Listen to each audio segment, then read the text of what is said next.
Price God. இன்றைக்கும் நம்ம பார்க்கக்கூடிய தலைப்பு, இன்னைக்கு நம்ம அந்த லெந்து காலங்களில் இருக்கோம். ஸோ இந்த காலகட்டம் நம்முடைய சபைக்கு தேவன் கொடுத்திருக்கிற, இந்த மாதத்துல தேவன் கொடுத்திருக்கிற வாக்குத்தத்தமும் நம்ம இப்போ இருக்கிற இந்த லெந்து காலமும் கிட்டத்தட்ட மேட்ச் ஆகிற இது. ஸோ லைக் எப்படின்னு நீங்க கேட்கலாம். சபைக்கு கொடுத்திருக்கிற அந்த வார்த்தை ரீபில்ட். இந்த 40 நாட்களும் நம்ம அந்த உபவாசத்தோடு தேவனுடைய சமூகத்தில் நம்ம இருந்து நம்மை நாமே திரும்பவும் கட்டுகிறதற்கு அது ஒரு ஏற்ற காலமாக அது இருக்கிறது. சோ ஏன் நம்ம ரீபில்ட் பண்ணக்கூடியது முக்கியமான காரியம் அப்படின்னு பார்க்கும் பொழுது, நம்முடைய மதில் சுவர்கள் ஒரு பட்டணத்தோட மதில் சுவர்கள் வீக்கா இருந்துச்சுனாலோ, இல்ல பட்டணத்துல அந்த மதில் சுவர்கள் அந்த வால் இல்ல அப்படின்னாலும், எதிரிகள் அந்த சுவருக்குள்ள வருகிறதுக்கு அது ரொம்ப ஏதுவான காரியமாக இருக்கும். அது ரொம்ப ஈஸியா அந்த எதிரிகள் அந்த சிட்டிய, அந்த பட்டணத்த ஈஸியா அட்டாக் பண்ணி அத பிடிச்சிருவாங்க. சோ அதுதான் நம்மளுடைய வாழ்க்கையிலயும் அதேதான். நம்முடைய மதில் சுவர்கள் வேற ஒன்றும் இல்ல. தேவனே நமக்கு அரணாக இருக்கிறார். அவரே நமக்கு கோட்டையும் கேடகமுமாக இருக்கிறார். நம்மை சுற்றி தேவன் இல்லாம இருந்தார்னா, தேவ பிரசன்னம் நம்மை சுற்றிலும் அது இல்லாம இருந்துச்சு அப்படின்னா, நாமும் ஒரு மதில் சுவர் இல்லாத ஒரு பட்டணத்தை போல நம்ம இருக்கிறோம். அப்போ தேவன் வசனம் சொல்லுகிறது, அவரே என் கோட்டையும் மரணுமானவர். சோ அப்ப அவர் நம்மோடு இல்ல அப்படிங்கும் பொழுது, நம்மை சுற்றிலும் நம்ம எப்படி இருப்போம் அப்படின்னு பார்க்கும் பொழுது, ஒரு கோட்டை இல்லாத ஒரு பேலஸ போல, ஒரு அரண்மனையை போல, ஒரு பட்டணத்தை போல நம்ம இருக்கிறோம். சோ அந்த மாரி நம்முடைய வாழ்க்கை இருக்கக்கூடாது. சோ அதற்காக தான் தேவன் இன்னைக்கு நமக்கு கொடுத்திருக்கிறார்.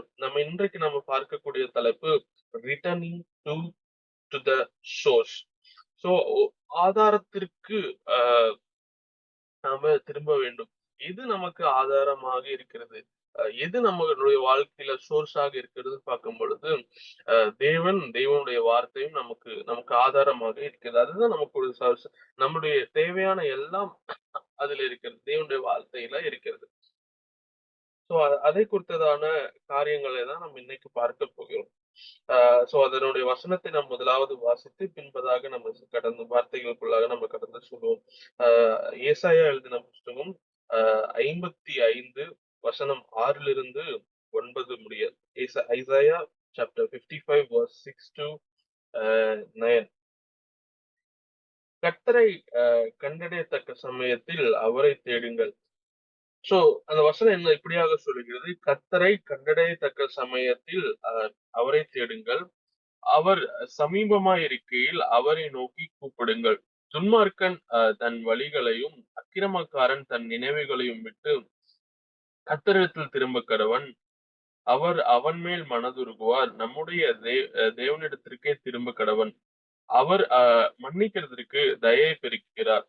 என் நினைவுகள் உன் நினைவுகள் அல்ல, உங்கள் வழிகள் என் வழிகளும் அல்ல என்று கர்த்தர் சொல்லுகிறார். பூமியை பார்க்கிலும் வானங்கள் எப்படி உயர்ந்திருக்கிறதோ, அப்படியே உங்கள் வழிகளை பார்க்கிலும் என் வழிகள், உங்கள் நினைவுகளை பார்க்கிலும் என் நினைவுகள் உயர்ந்திருக்கிறது. சோ இப்ப இந்த வசனங்கள் நம்முடைய வாழ்க்கையில அது தெளிவாக சொல்லப்பட்டிருக்கிறது. ஆஹ் ஒ- ஒ- நம்ம ரிட்டர்னிங் டு சோர்ஸ் அப்படின்னு பார்க்கும் பொழுது, ஒரு மரத்தை நம்ம எடுத்துக்கொள்ளலாம். அந்த மரத்தை நம்ம எடுத்துக்கொள்ளும் பொழுது, அந்த மரம் அது அநேக ஒரு நல்லா செழித்து வளர்ந்திருக்கிறதுன்னு வச்சுக்கோமே. ஒரு நல்ல கனிகளை கொடுத்து கொண்டு இருக்கிறது, நல்ல பசுமையாக இருக்கிறது, நல்ல செழிப்பாக இருக்கிறது. சோ அந்த அந்த மாதிரி சமயத்துல ஒருவேளை அதற்கு வரக்கூடிய சோர்ஸ் ஒரு தண்ணியாக இருக்கலாம், ஒரு சூரிய வெளிச்சம் சன்லைட்டா இருக்கலாம். சோ ஏதோ ஒரு சோர்ஸ் அந்த ஒரு சில நேரத்துல அதுக்கு கிடைக்காம போகுதுல, நியூட்ரிஷனோ ஏதோ ஒண்ணு கிடைக்காம போகுது. அந்த சோர்ஸ்ல இருந்து அது வரல. அதுக்கு ப்ரொவைட் பண்ற சோர்ஸ்ல இருந்து அது வரல அப்படிங்கும் பொழுது, அது என்னதான் பெரிய மரமாக வளர்ந்திருந்தாலும், அது என்னதான் ஒரு நல்ல கனிகளை கொடுக்கிற மரமாக வளர்ந்திருந்தாலும், அது அது திரும்பியும் என்ன பண்ணாதுங்களா, அதுக்கு மேல அதற்கு அப்புறம் அதுல இருந்து அந்த சோர்ஸ் கட் ஆனதுல அதுக்கு அப்புறம் இருந்தது என்ன ஆகும்னா, அந்த கனிகள் அதுக்கு கொடுக்க முடியாமல் அது போய்விடும். அந்த காரியங்கள் அதனுடைய வாழ்க்கையில அதோட அது காரியங்களும் முடிஞ்சிரும். சோ அந்த காரியத்துல தான் நம்ம குறிச்சு கவனமாக இருக்கணும்.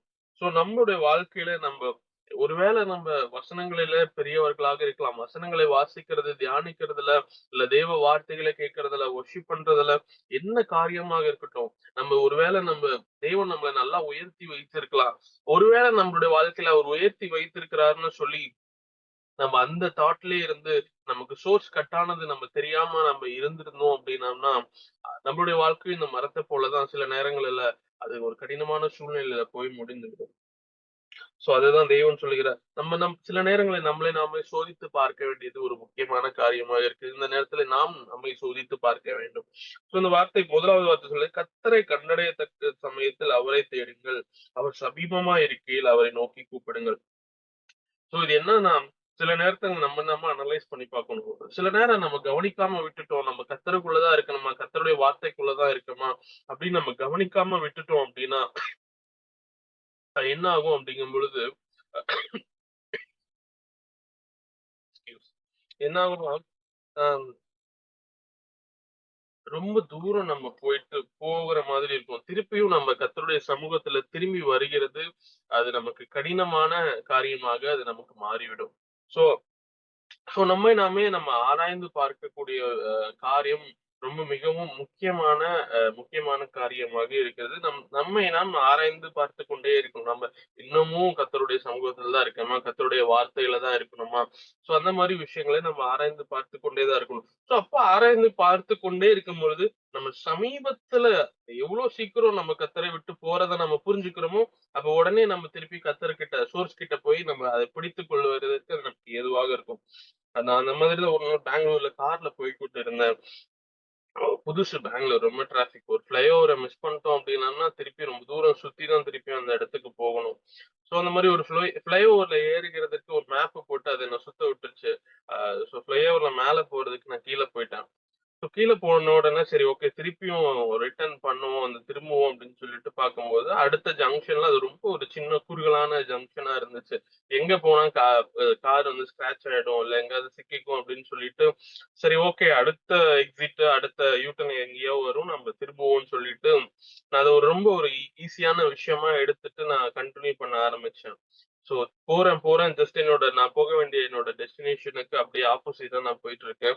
நானும் பார்க்குறேன் ஏதோ ஒரு யூ டர்ன் வரும், ஏதோ லெஃப்ட் டர்ன் வரும். எதுவும் ஒண்ணும் வரல. ரொம்ப தூரம் அது டிராவல் பண்ணி ரொம்ப தூரம் போய் தான் அடுத்த நான் திரும்பியும் எனக்கு யூ டர்ன் எடுக்கிறதுக்கு எனக்கு அங்க வாய்ப்பு கிடைச்சது. ஒருவேள நான் முதலாவது நான் பார்த்த அந்த இடம் எனக்கு குறுகலாக இருந்திருந்தாலும், அ ஓகே நான் அந்த இடத்துல நான் யூஸ் பண்ணியிருக்கணும்னு நினைச்சிருந்தேன்னா, நான் யூஸ் பண்ணி அந்த இடத்துல நான் எக்ஸிட் எடுத்து நான் போயிருக்க முடியும். ஆனா நான் ஒரு லெதார்ஜிக்கா அந்த இடத்த நான் விட்டதுனால, அது என்ன ரொம்ப தூரம் அந்த இடத்துல பயணம் பண்ணி நான் போக வேண்டிய இடத்துக்கு லேட்டா போயி, அ நெறைய ப்ராப்ளங்கள அது கிரியேட் பண்ணுச்சு. சோ அந்த மாரிதான் நம்முடைய வாழ்க்கையிலும் தேவன் நமக்கு அநேக காரியங்களை நமக்கு முன்குறித்து வச்சிருக்கிறார். அநேக வாக்குத்தத்தங்களை அவர் முன்குறித்து வைத்திருக்கிறார். ஒருவேளை நம்ம போகிற வழி தவறாக இருக்கும்னா, நம்ம போகிற வழி நம்முடைய சோர்ஸ் ஆகிய தேவனை நோக்கி இல்லாம இருக்கணும்னா, நம்ம எவ்வளவு சீக்கிரம் முடியுமோ அந்த பாதை ரொம்ப குறுகலா இருக்கலாம், ரொம்ப கஷ்டமா இருக்கலாம். ஆ தினமும் காலையில 5 மணிக்கு எந்திரிச்சு பைபிள் படிக்கிறதும், தினமும் காலையில எந்திரிச்சு தியானிக்கிறதும் ரொம்ப கடினமாக இருக்கலாம். ஆனா, நம்ம அந்த காரியங்களை நம்ம செய்யும் பொழுது அது நமக்கு ஆசீர்வாதமாக இருக்கும். அது நம்ம தேவன் அண்டையில நம்ம சேர்த்துக்கிறதுக்கு அது நமக்கு கண்டிப்பாக அது உதவியான காரியமாக இருக்கும். சோ இந்த மாரி காரியங்களை நம்ம சிந்தித்து பார்த்துக் கொண்டே இருக்கணும். சோ அடுத்ததாக சொல்லுகிறது, துன்மார்க்கர் தன் வழியை விட்டும், அக்கிரக்காரன் தன் நினைவுகளை விட்டும் கர்த்தரிடத்தில் திரும்பக் கடவன். அவர் மேல் மனதுருகுவார். தேவனிடத்தில் திரும்பக் கடவன். அவர் மன்னிக்கிறதற்கு தயை பெருகிறவர். அவர் மன்னிக்கிறதற்கு தயை பெருகுகிற தேவனாக இருக்கிறார். அவர் என்ன பண்ணிருக்காரு நம்மள நம்மள எல்லாவற்றிலும் தேவன் அவர் நம்மளை ஒரு கரிசனையோடு பார்க்கக்கூடிய தேவனாக இருக்கிறார். இஸ்ரவேல் ஜனங்கள் வனாந்திரத்திலே அலைந்து தேவன் அழைத்து வந்தார். எல்லாத்தையும் கொண்டு வந்தார். திருப்பி ஒரு கன்னுக்குட்டிய வச்சு இந்த கன்னுக்குட்டி தான் எல்லாம் பண்ணுச்சுன்னுட்டாங்க. சோ அப்படி பண்ணும்பொழுது எவ்வளவு கோவம் வந்திருக்கும் தேவனுக்கு. ஒரு மனுஷனா நாம அந்த இடத்துல, நான் இவ்வளவு தூரம் உனக்கு கஷ்டப்பட்டு நான் கூட்டிட்டு வந்திருக்கேன். அங்கிருந்து கூட்டின பார்வோன்ட்ட எல்லாம் பண்ணி நான் உன்னை கூட்டிட்டு வந்தேன். கடைசியில ஒரு சில கன்னுக்குட்டி தான் அத பண்ணுச்சு நீ சொல்லலாம் பொழுது, ஒரு தேவனாக இருந்து செய்த அவருக்கு, அவருடைய மகிமைக்கும், அவருடைய சிங்காசனத்தினுடைய அதுக்கும், அது எவ்வளவு அவருக்கு ஒரு விசனமான காரியமாக இருந்திருக்கும். இருந்தாலும் தேவனுடைய வார்த்தைகள் நடத்தி வந்து அவ்வளவு அழகாக இஸ்ரவேலை நடத்தி வந்த இஸ்ரவேலுடைய ஒரு கோத்திரத்திலே அவருடைய குமாரனை நமக்காக கொடுத்து எவ்வளவு தேவன் நம்ம மேல ஒரு அன்பாக இருப்பார்ன்னு சொன்னா அந்த காரியங்களை அவர் அந்த அவ்வளவு காரியங்களை நமக்கு அவர் பண்ணக்கூடும். சோ அப்ப நம்மளுடைய பாவங்களும் அப்படிதான். அவர் மன்னிக்கிறதுக்கு அவர் தயை பெருக்கிறவராக இருக்கிறார். அவருடைய தயவு அது குன்றி போகல, குறைந்து போகல. எந்த நேரத்துல நம்ம திரும்பி வந்தாலும் தேவன் நம்மை ஏற்றுக்கொள்ளுகிறதுக்கு அவர் வல்லவராக இருக்கிறார். வசனம் நீதிமொழிகள் 28:13 இப்படியாக சொல்லுகிறது. தன் பாவங்களை மறக்கிறவன் வாழ்வடைய மாட்டான். அவைகளை அறிக்கை செய்து விட்டுகிறவனோ இரக்கம் பெறுவான். சோ நம்முடைய பாவங்கள் அது எதுவாக இருந்தாலும் நம்ம அதை அறிக்கை செய்து விட்டு விடுகிற பொழுது தேவன் அதற்கு அவர் இரக்கம் செய்து அதை ஏற்றுக்கொள்ளுகிற தேவனாக இருக்கிறார். சோ நம்ம ஒவ்வொரு காரியங்களையும் நம்ம சிந்தித்து பார்க்க வேண்டும். ஒவ்வொரு காரியங்களும் நம்ம தேவனுடைய சமூகத்தில் இருக்கோமா, எந்த நேரத்துல நம்ம தேவனுடைய திரும்பணும், நம்முடைய காரியங்கள்ல பாவங்கள் இருக்கின்றன என்று சொல்லணும். சோ அடுத்ததாக என் நினைவுகள் உன் நினைவுகள் அல்ல, என் வழிகள் உன் வழிகள் அல்ல. சோ அநேக தரம் நம்ம நினைத்துக் கொள்கிறோம், என்னுடைய நினைவுகள் என்னுடைய வழிகள், நான் சிந்திக்கிறது நான் பண்றதுதான் எல்லாமே கரெக்ட், எல்லாமே சரி நம்ம நினைத்துக் கொள்கிறோம். ஆனா அப்படியாக இல்லை. தேவன் நமக்காக பல வழிகளையும் நமக்காக நம்முடைய வாழ்க்கையிலும் சில சிந்தனைகளையும் அவர் வைத்திருக்கிறார். சோ அதை நம்ம சிந்தித்து பார்க்கணும். அநேக நேரங்களில் நம்முடைய கண்கள் பார்க்கிறதற்கு ஆஹ் லோத்து அவன் கண்களை ஏறெடுத்து பார்த்து பசுமையா இருந்துச்சுன்னு சொல்லி ஒரு இடத்துக்கு போனா, கடைசியில அதுவே அவனுக்கு ஒரு சாபமாக, ஒரு பாவமான காரியமாக வந்து முடிந்து குடும்பங்கள் சீரழிந்து போகிறதுக்கு அது இருந்துச்சு. சோ அப்படியாக நம்முடைய வாழ்க்கையில கண்களை பார்த்து கண்கள் பச்சையா இருக்குன்னு பார்த்து நம்ம போகாதபடிக்கு தேவனுடைய வார்த்தையை பற்றி கொண்டு ஆதாரமாக தேவனை பற்றி கொண்டு நம்ம செல்லும் பொழுது அது நமக்கு வந்துட்டு அது ஒரு நல்ல விஷயமாக நல்ல காரியமாக இருக்கிறது. சோ அடுத்தது இந்த வசனத்தில் சொல்லப்படுகிறது, பூமியை பார்க்கிறோம் வானங்கள் எப்படி உயர்ந்திருக்கிறதோ. பூமியிலிருந்து வானம், வானம் போறது நமக்கு கண்ணுகளுக்கு தெரிகிற அந்த வானம் கிடையாது. அதையும் தாண்டி அதுக்கு மேல கிரகங்கள் நிறைய ஸ்பேஸ் இருக்கு, யூனிவர்ஸ். அது எங்க முடிகிறதுன்னு இந்நாள் வரைக்கும் அதை யாருனாலையும் கண்டுபிடிக்க முடியல. சோ அதுதான் இங்க சொல்லப்பட்டிருக்கிறது.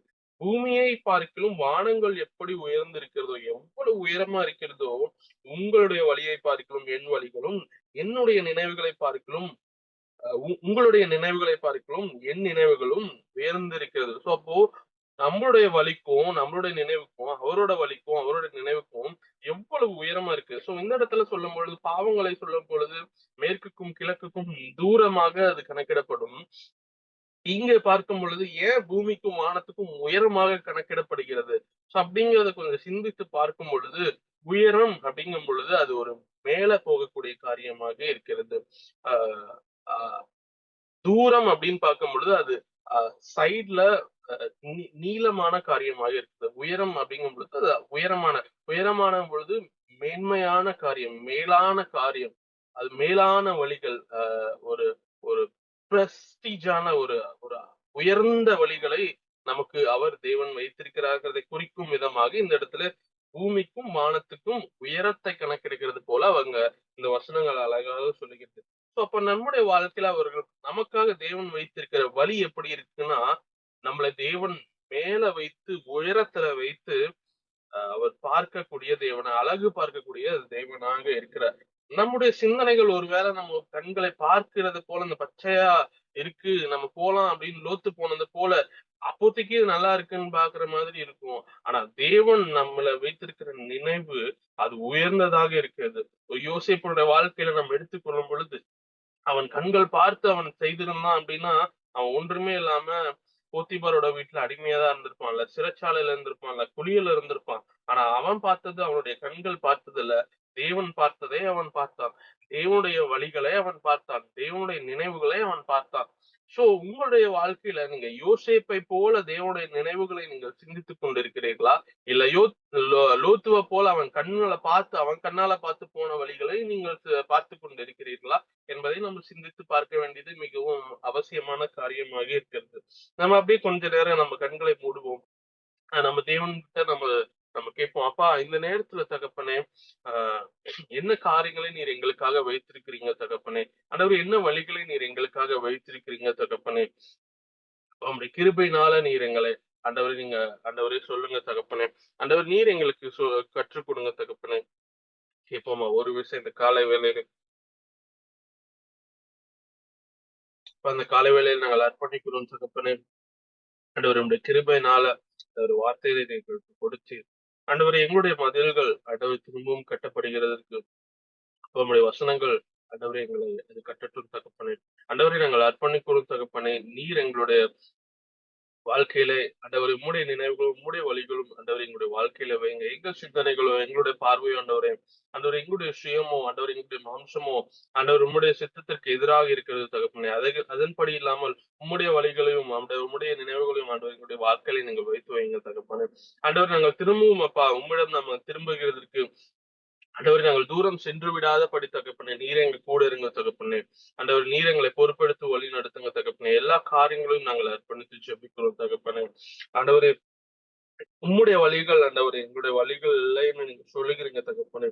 சில நேரங்களில் நாங்கள் தவறான வழிகளில் சென்று கொண்டிருக்கலாம். ஆண்டவர், உம்முடைய பாதையில் இல்லாமல் நாங்கள் வேற பாதைகளை நாங்கள் சென்று கொண்டிருக்கலாம் தகப்பனே. ஆண்டவர், நீர் எங்களை உணர்த்துங்க. ஆண்டவர், நாங்கள் ரொம்ப தூரம் போய்விடாதபடி அப்ப உங்க கூடவே இருக்க ஆண்டவர், ஒருவேளை எங்களுடைய வாழ்க்கையில் நாங்கள் தூரமாக சென்று போனா தகப்பனே, இன்றைக்கு நீங்க எங்களுக்கு உணர்த்துங்க. ஆண்டவர், எந்த பாதையில நாங்கள் திரும்பி வரணும், எதற்கு எப்படி நாங்கள் திரும்பி வரணும், ஆண்டவரே எல்லா காரியங்களும் நீர் எங்களுக்கு ஆண்டவரை கற்றுக் கொடுங்க தகப்பனே. ஆண்டவரே, நீரே எங்க கூட இருங்க. எல்லா வழிகளையும் ஆண்டவரை நீர் பார்த்துக் கொள்ளுங்க தகப்பனே. ஆண்டவர், எங்களை அர்ப்பணித்து ஜெபிக்கிறோம். ஆண்டவர் இயேசுவின் நாமத்தில் நாங்கள் கேட்கிறோம் நல்ல பிதாவே. ஆமென்.